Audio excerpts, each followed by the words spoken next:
ఏడు పెంకుల ఆట. ఆ రోజుల్లో వీధి మధ్యలో చేరేవాళ్ళం గుంపుగా, పంటలు వేసి కట్టేవాళ్ళం జట్టులుగా,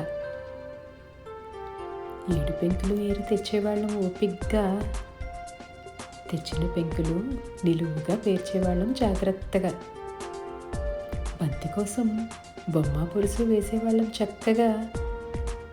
ఇక మొదలు పెట్టేవాళ్ళం ఆట మహా హుషారుగా.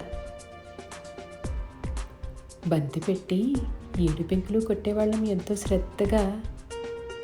మరుక్షణం అందరి ముఖంలో కంగారు, భలే గమ్మత్తుగా.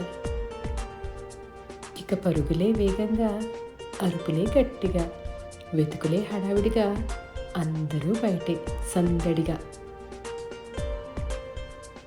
అప్పుడు చెదిరిన పెంకులని కలిసి పేర్చి సంబరపడిన మనం,